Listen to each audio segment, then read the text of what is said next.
Hello, and welcome to BookSpot. I'm Earl Weinberg. This time we're going to continue our reading of Alice in Wonderland by Lewis Carroll. Alice has just escaped from the house of a duchess who seems to like to eat stew made entirely with pepper. And she has just encountered the Cheshire Cat. She was a little startled by seeing the Cheshire Cat sitting on a bough of a tree a few yards off. The cat only grinned when it saw Alice. It looked good-natured, she thought. Still, it had very long claws and a great many teeth, so she felt it ought to be treated with respect.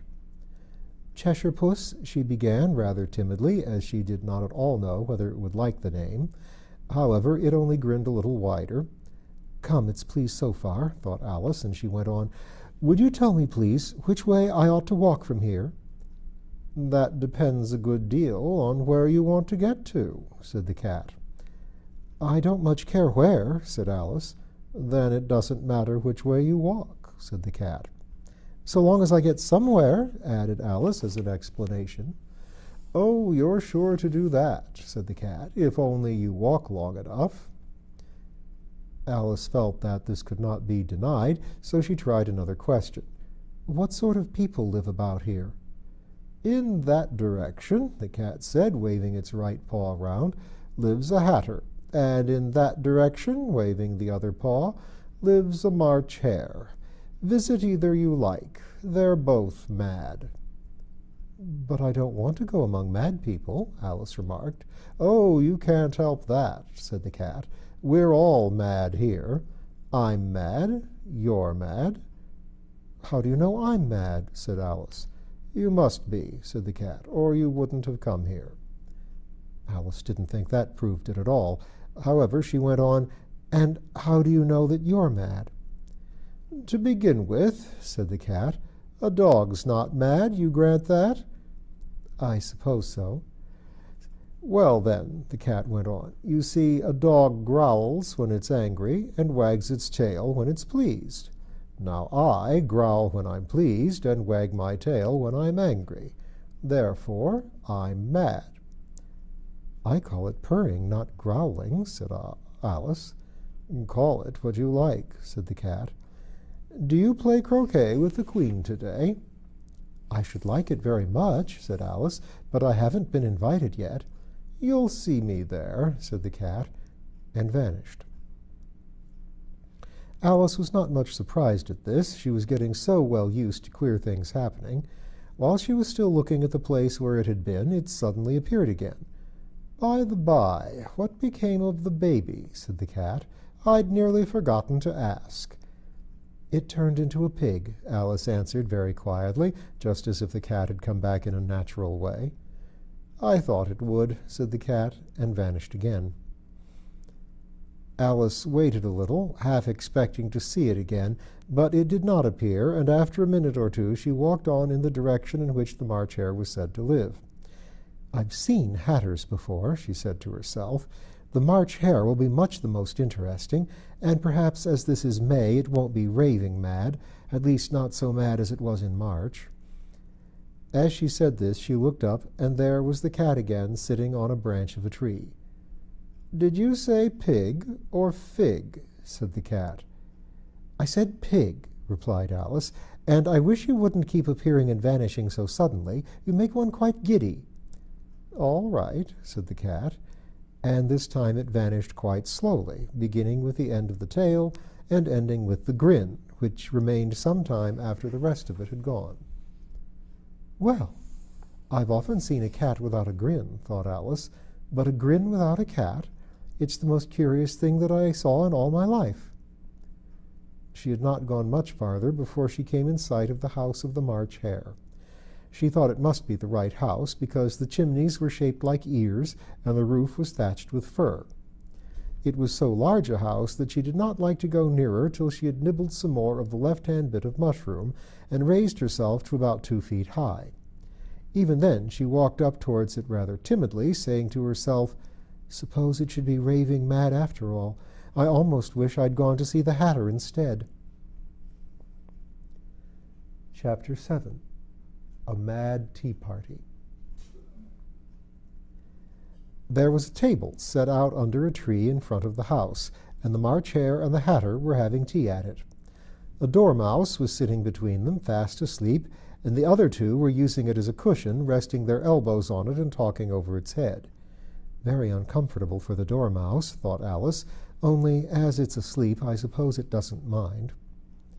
The table was a large one, but the three were all crowded together at one corner of it.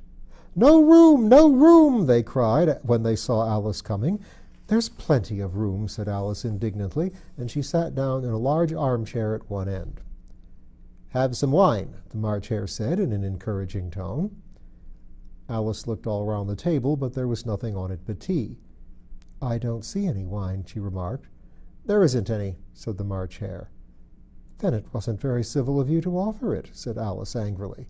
"It wasn't very civil of you to sit down without being invited," said the March Hare.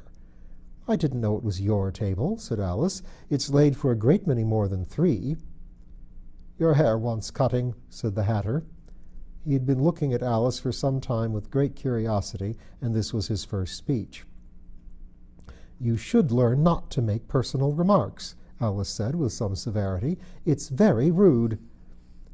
The Hatter opened his eyes very wide on hearing this, but all he said was, "Why is a raven like a writing desk?" "Come, we shall have some fun now," thought Alice. "I'm glad they've begun asking riddles.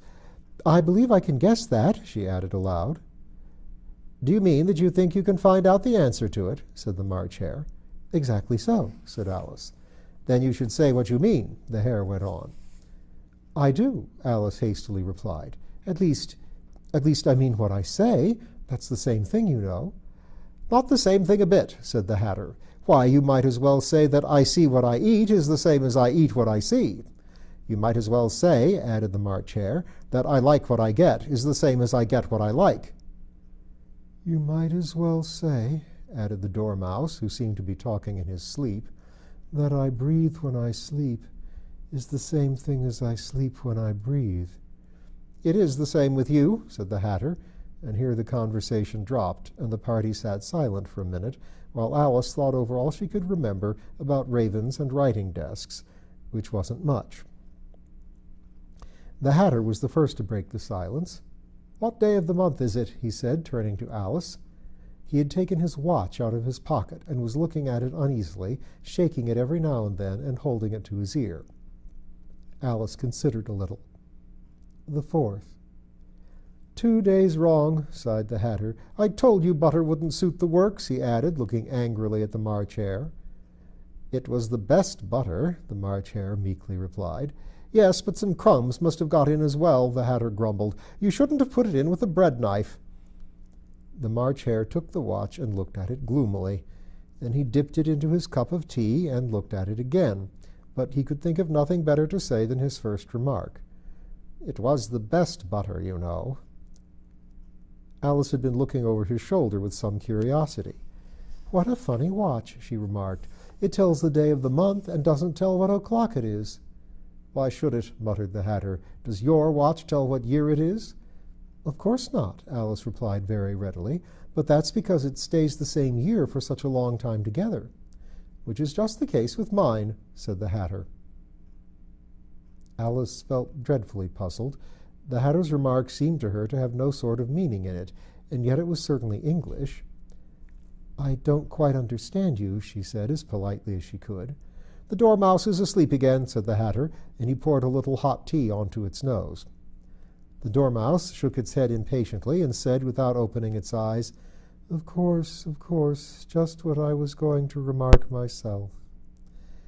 "Have you guessed the riddle yet?" the Hatter said, turning to Alice again. "No, I give it up," Alice replied. "What's the answer?" "I haven't the slightest idea," said the Hatter. "Nor I," said the March Hare. Alice sighed wearily. "I think you might do something better with the time," she said, "than wasting it in asking riddles that have no answers." "If you knew time as well as I do," said the Hatter, "you wouldn't talk about wasting it. It's him." "I don't know what you mean," said Alice. "Of course you don't," the Hatter said, tossing his head contemptuously. "I dare say you never even spoke to time." "Perhaps not," Alice cautiously replied, "but I know I have to beat time when I learn music." "Ah, that accounts for it," said the Hatter. "He won't stand beating. Now, if you only kept on good terms with him, he'd do almost anything you liked with the clock. For instance, suppose it were 9 o'clock in the morning, just time to begin lessons. You'd only have to whisper a hint to Time, and round goes the clock in a twinkling. 1:30, time for dinner." "I only wish it was," the March Hare said to itself in a whisper. "That would be grand, certainly," said Alice thoughtfully, "but then I shouldn't be hungry for it, you know." "Not at first, perhaps," said the Hatter, "but you could keep it to 1:30 as long as you liked." "Is that the way you manage?" Alice asked. The Hatter shook his head mournfully. "Not I," he replied. "We quarreled last March, just before he went mad, you know," pointing with his teaspoon to the March Hare. "It was at the great concert given by the Queen of Hearts, and I had to sing. 'Twinkle, twinkle, little bat, how I wonder what you're at.' You know the song, perhaps?" "I've heard something like it," said Alice. "It goes on, you know," the Hatter continued, "in this way. 'Up above the world you fly, like a tea-tray in the sky. Twinkle, twinkle—'" Here the Dormouse shook itself and began singing in its sleep, "Twinkle, twinkle, twinkle, twinkle," and went on so long they had to pinch it to make it stop. "Well, I'd hardly finished the first verse," said the Hatter, "when the Queen bawled out, 'He's murdering the time! Off with his head!'" "How dreadfully savage!" exclaimed Alice.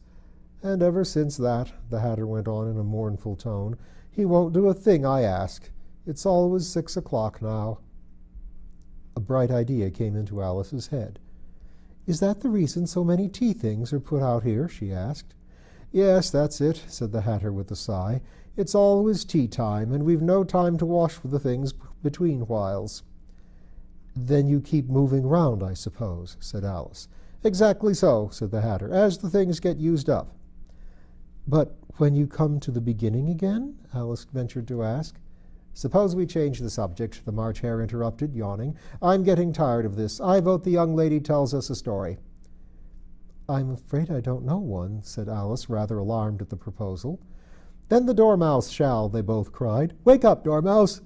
And they pinched it on both sides at once. The Dormouse slowly opened his eyes. "I wasn't asleep," he said in a hoarse, feeble voice. "I heard every word you fellows were saying." "Tell us a story," said the March Hare. "Yes, please do," pleaded Alice. "And be quick about it," added the Hatter, "or you'll be asleep again before it's done." "Once upon a time there were 3 little girls," the Dormouse began in a great hurry, "sisters, and they were named Elsie, Lacie, and Tilly, and they lived at the bottom of a well." "What did they live on?" asked Alice, who always took a great interest in questions of eating and drinking. "They lived on treacle," said the Dormouse, after thinking a minute or two. "They couldn't have done that, you know," Alice gently remarked. "They'd have been ill." "So they were," said the Dormouse, "very ill." Alice tried a little to fancy to herself what such an extraordinary way of living would be like, but it puzzled her too much, so she went on, "But why did they live at the bottom of a well?" "Take some more tea," said the March Hare to Alice very earnestly. "I've had nothing yet," replied Alice in an offended tone, "so I can't take more." "You mean you can't take less," said the Hatter. "It's very easy to take more than nothing." "Nobody asked your opinion," said Alice. "Who's making personal remarks now?" the Hatter asked triumphantly. Alice did not quite know what to say to this, so she helped herself to some tea and bread and butter, and then turned to the Dormouse and repeated her question. "Why did they live at the bottom of a well?" The Dormouse again took a minute or two to think about it, and then said, "It was a treacle well." "There's no such thing," Alice was beginning very angrily, but the Hatter and the March Hare went, "Shh, shh," and the Dormouse sulkily remarked, "If you can't be civil, you'd better finish the story yourself." "No, please go on," said Alice very humbly. "I won't interrupt you again. I dare say there may be one." "One, indeed," said the Dormouse indignantly. However, he consented to go on. "And so these 3 little sisters, they were learning to draw, you know." "What did they draw?" said Alice, quite forgetting her promise. "Treacle," said the Dormouse, without even considering at all this time. I want a clean cup, interrupted the Hatter. Let us all move one place on. He moved on as he spoke, and the Dormouse followed him. The March Hare moved into the Dormouse's place, and Alice rather unwillingly took the place of the March Hare. The Hatter was the only one who got any advantage from the change, and Alice was a good deal worse off than before, as the March Hare had just upset the milk jug into his plate. Alice did not wish to offend the Dormouse again, so she began very cautiously, "But I don't understand. Where did they draw the treacle from?" "You can draw water out of a water well," said the Hatter, "so I should think you could draw treacle out of a treacle well, eh, stupid?" "But they were in the well," said Alice at last to the Dormouse, not choosing to notice the last remark. "Of course they were," said the Dormouse. "Well in." This answer so confused poor Alice that she let the Dormouse go on for some time without interrupting it. "They were learning to draw," the Dormouse went on, yawning and rubbing its eyes, for it was getting very sleepy. "And they drew all manner of things. Everything that begins with an M." "Why with an M?" said Alice. "Why not?" said the March Hare. Alice was silent. The Dormouse had closed its eyes by this time and was going off into a doze. But on being pinched by the Hatter, it woke up again with a little shriek and went on, "That begins with an M, such as mousetraps and the moon and memory and muchness. You know you say things are much of a muchness. Did you ever see such a thing as a drawing of a muchness?" "Really, now you ask me," said Alice, very much confused. "I don't think—" "Then you shouldn't talk," said the Hatter. This piece of rudeness was more than Alice could bear. She got up in great disgust and walked off.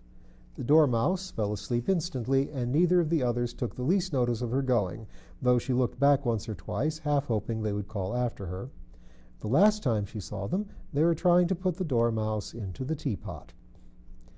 "At any rate, I'll never go there again," said Alice as she picked her way through the wood. "It's the stupidest tea party I was ever at in all my life." Just as she said this, she noticed that one of the trees had a door leading right into it. "That's very curious," she thought, "but everything's curious today. I think I may as well go in at once." And in she went. Once more, she found herself in the long hall and close to the little glass table. "Now I'll manage better this time," she said to herself, and began by taking the little golden key and unlocking the door that led into the garden. Then she set to work nibbling at the mushroom — she had kept a piece of it in her pocket — till she was about a foot high. Then she walked down the little passage, and then she found herself at last in the beautiful garden among the bright flower beds and the cool fountains. Chapter 8. The Queen's Croquet Ground. A large rose tree stood near the entrance of the garden. The roses growing on it were white, but there were 3 gardeners at it, busily painting them red. Alice thought this a very curious thing, and she went nearer to watch them, and just as she came up to them, she heard one of them say, "Look out now, Five, don't go splashing paint over me like that." "I couldn't help it," said Five in a sulky tone. "Seven jogged my elbow." On which Seven looked up and said, "That's right, Five, always lay the blame on others." "You'd better not talk," said Five. "I heard the Queen say only yesterday you deserved to be beheaded." "What for?" said the one who had spoken first. "That's none of your business, too," said Seven. "Yes, it is his business," said Five, "and I'll tell him. It was for bringing the cooked tulip roots instead of onions." Seven flung down his brush and had just begun, "Well, of all the unjust things," when his eye chanced to fall upon Alice as she stood watching them, and he checked himself suddenly. The others looked round also, and all of them bowed low. "Would you tell me, please," said Alice a little timidly, "why you were painting those roses?" Five and Seven said nothing, but looked at Two. Two began in a low voice, "Why, the fact is, you see, miss, this here ought to have been a red rose tree, and we put a white one in by mistake. And if the Queen was to find it out, we should all have our heads cut off, you know. So you see, miss, we're doing our best afore she comes to—" At this moment, Five, who had been anxiously looking across the garden, called out, "The Queen! The Queen!" and the three gardeners instantly threw themselves flat upon their faces. There was a sound of many footsteps, and Alice looked round, eager to see the Queen. First came 10 soldiers carrying clubs. These were all shaped like the three gardeners, oblong and flat, with their hands and feet at the corners. Next, the 10 courtiers. These were ornamented all over with diamonds, and walked 2 and 2 as the soldiers did. After these came the royal children. There were 10 of them, and the little dears came jumping merrily along hand in couples. They were all ornamented with hearts. Next came the guests, mostly kings and queens, and among them Alice recognized the White Rabbit. He was talking in a hurried, nervous manner, smiling at everything that was said, and went by without noticing her. Then followed the Knave of Hearts, carrying the king's crown on a crimson velvet cushion. And last of all this grand procession came the King and Queen of Hearts. Alice was rather doubtful whether she ought not to lie down on her face like the three gardeners, but she could not remember ever having heard of such a rule at processions. And besides, what would be the use of a procession, she thought, if people had all to lie down on their faces so that they couldn't see it? So she stood where she was and waited. When the procession came opposite to Alice, they all stopped and looked at her, and the Queen said severely, "Who is this?" She said it to the Knave of Hearts, who only bowed and smiled in reply. "Idiot," said the Queen, tossing her head impatiently, and turning to Alice, she went on, "What's your name, child?" "My name is Alice, so please your Majesty," said Alice very politely, but she added to herself, "Why, they're only a pack of cards, after all. I needn't be afraid of them." "And who are these?" said the Queen, pointing to the three gardeners who were lying round the rose tree. For, you see, as they were lying on their faces, and the pattern on their backs was the same as the rest of the pack, she could not tell whether they were gardeners, or soldiers, or courtiers, or 3 of her own children. "How should I know?" said Alice, surprised at her own courage. "It's no business of mine." The Queen turned crimson with fury, and after glaring at her for a moment like a wild beast, began screaming, "Off with her head! Off!" "Nonsense!" said Alice very loudly and decidedly, and the Queen was silent. The King laid his hand upon her arm and timidly said, "Consider, my dear, she is only a child." The Queen turned angrily away from him and said to the Knave, "Turn them over." The Knave did so very carefully with one foot. "Get up," said the Queen in a shrill, loud voice, and the three gardeners instantly jumped up and began bowing to the King, the Queen, the royal children, and everybody else. "Leave off that!" screamed the Queen. "You make me giddy." And then, turning to the rose tree, she went on, "What have you been doing here?" "May it please your Majesty," said two in a very humble tone, going down on one knee as he spoke, "we were trying to—" "I see," said the Queen, who had meanwhile been examining the roses. "Off with their heads!" And the procession moved on, 3 of the soldiers remaining behind to execute the unfortunate gardeners, who ran to Alice for protection. "You shan't be beheaded," said Alice, and she put them into a large flower pot that stood nearby. The 3 soldiers wandered about for a minute or two looking for them, and then quietly marched off after the others. "Are their heads gone?" shouted the Queen. "Their heads are gone, if it please your Majesty," the soldiers shouted in reply. "That's right," shouted the Queen. "Can you play croquet?" The soldiers were silent and looked at Alice, as the question was evidently meant for her. "Yes," shouted Alice. "Come on, then," roared the Queen, and Alice joined the procession, wondering very much what would happen next. And we'll find out what happens next time.